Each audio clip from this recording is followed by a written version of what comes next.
I'm back with another video, and I'm talking a little quietly because it's 5:38 a.m. Yeah, it's 5:38 a.m. and I'm gonna try to raise my voice a little bit so you can hear me. But I wanted to talk about how my friendship breakup parallels You're Losing Me by Taylor Swift. Okay, so I'm pulling up the lyrics right now, and it starts with, "You say I don't understand, and I say I know you don't." Like, I never said this back, but I've had a lot of conversations with my old friends about how I felt about certain situations, and we've had these conversations over and over and over, and it was without a veil. It was without a veil, and the next line is, "We thought a cure would come through in time.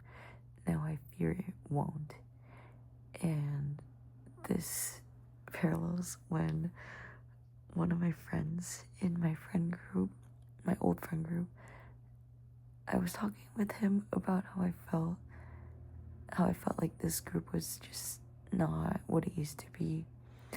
And he said, like, "Oh, you shouldn't give up now, just give it some time, like, just give it another chance." And I did, but now I fear it won't. And then she kind of talks about like, okay, the next few lines are like, "Remember looking at this room? We loved it because of the light. Now I just sit in the dark and wonder if it's time. Do I throw out everything we built or keep it? I'm getting tired even for a phoenix, always rising from the ashes, mending all our gashes." So, like, yeah, this friend group has hurt me a lot emotionally in a lot of different ways. But we still had so many good moments that it's hard to not think about them. And you really do wonder, like, after you put in so much effort and love into something, can I really just like throw it away? And then the last line in that verse is, "You might just have dealt the final blow." There was a final blow, and that final straw kind of just like, it just pushed me over the edge. And so I decided to send a message in the group chat saying that I was gonna leave, and I did leave, and I haven't seen them since. I saw a few of them individually, but I didn't really talk with them. But anyway, none of them reached out to me after I left, which is whatever. But and then, like, the chorus, "Stop, you're losing me," etc. And then she goes, "I can't find a pulse. My heart won't start anymore for you, 'cause you're losing me." And then the first two, "Every morning I glare at you with storms in my eyes. How can you say that you love someone you can't tell is dying?" And this is kind of giving, like, I call it performative friendliness, where people say they understand and they're like super friendly and nice to you, to your face, but they just can't tell that, like, I don't know, it's hard to explain, but the point was, like, I feel like I'm not talking about the right thing right now, so I'm gonna backtrack. How can you say that you love someone you can't tell is dying? I am currently struggling a lot with depression, and I was even before I felt neglected by this friend group. But the fact that, like, they weren't there and they couldn't tell that I was struggling made everything so much worse. And they always said stuff like, oh, we care about you because we're your friends, right? But they failed to recognize that I was struggling, and I had to tell them that I was struggling to their face, and yet still, there was no consideration, no compassion for me on my end. So I felt really sad about that. And yeah, I sent you signals and bit my nails down too quick. My face was gray, but you wouldn't admit that we were sick. So yeah, all these signs that I was struggling, I told them directly. And I also told them, like I told my friend before, right, the one that told me not to give on the group. He just couldn't admit that we were sick. You know, he couldn't admit that there was something fundamentally wrong with the group and how they were treating me. I really like how my hair looks right now, by the way. It's like a nice, like, poofy moment. But anyway, and the air is thick with loss and indecision. I know my pain is such an imposition. Yeah, because, you know, I didn't really know what to do up till then. And it goes, now you're running down the hallway, and you know what they all say? You don't know what you got until it's gone. I don't know if they care if I left, though. Anyways, whatever. It's fine. And then chorus again, and then the bridge, which is, in my opinion, the best part. How long could we be a sad song till we were too far gone to bring back to life? I gave you all my best me's, my endless empathy. So I think the best example of this is when we were all in the friend group. Obviously we have lives outside of the friend group, and I had a lot of my friends like would ask me to go do stuff with them. Well, they'd ask the entire group, but I was usually the one who was like, oh yeah, I'll go with you to do this thing. Like, even if no one else said anything, like, I would always be the one to go. And I reached out to them a lot. Like, I talked with them a lot. Like, if I haven't seen someone in a while, I always reached out to them.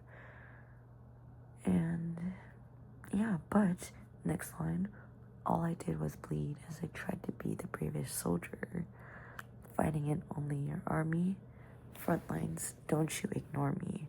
That's the big one, actually. I felt very ignored in this group, and I felt like I was putting in all this energy. Not that I was expecting anything back, but I feel like a relationship needs to be reciprocal. Yeah. Next line is, I'm the best thing at this party, which is like, okay, that's a little I understand what she's saying with this, though, where it's like saying, like, you're never gonna find another friend like me. You're never gonna find someone who puts in this much effort and this much love into you.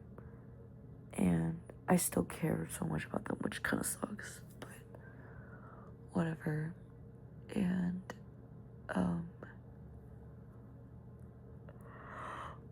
sorry, I'm so tired. But next line is, and I wouldn't marry me either.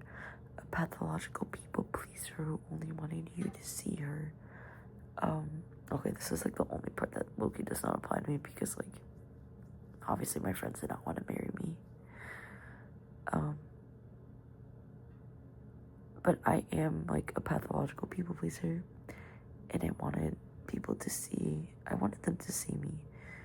I wanted to, because they were listening to me, but they weren't hearing me, if that makes sense. And then like I'm fading, thinking, do something, babe, say something, lose something, babe, risk something, choose something, babe. I got nothing to believe unless you're choosing me. And I was just not chosen, so like what are we gonna do about that? It's honestly like pretty tragic how much this song relates to my previous friendships, but it sucks, man. Like it honestly does suck. And you know, I think like I used to not be very avoidant.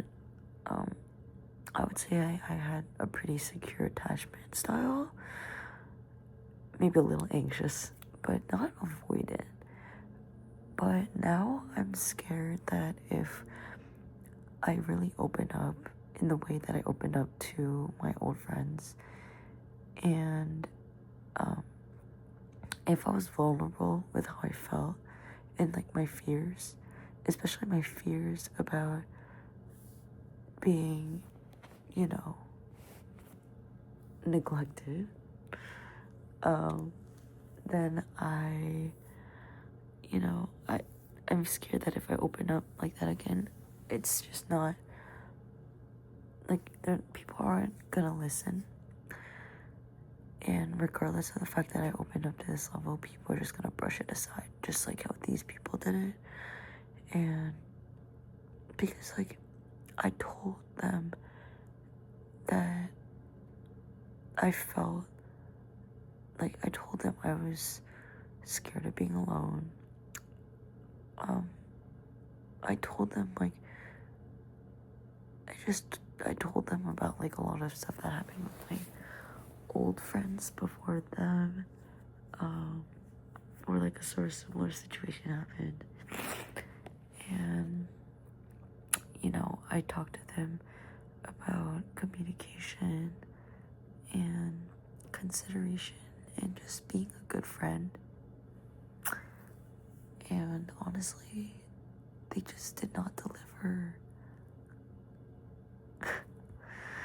They just didn't deliver. Which breaks my heart because you let down the deepest part of me. I let you see my deepest fear, and you decided to do nothing about it.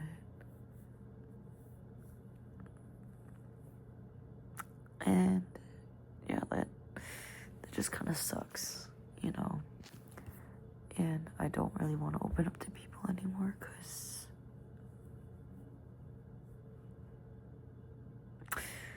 I don't want to get hurt like that again. Like I just don't. So I'm really scared. The last person I got super close to was my ex-boyfriend, who's not in this group, but a similar situation happened. It wasn't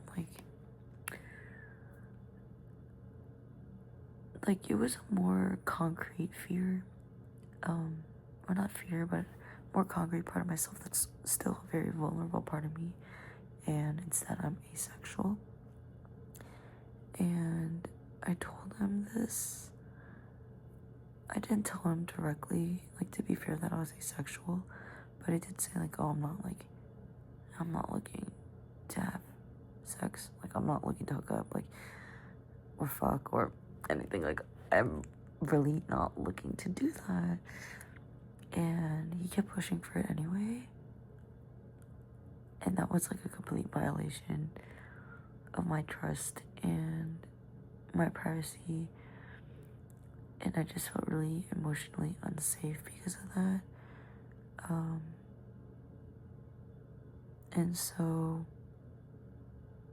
yeah, that's actually like low-key traumatizing, but whatever.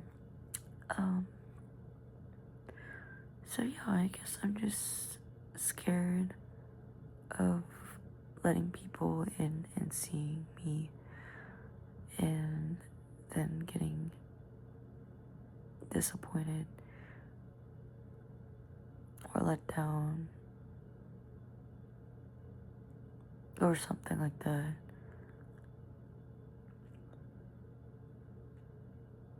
I don't know.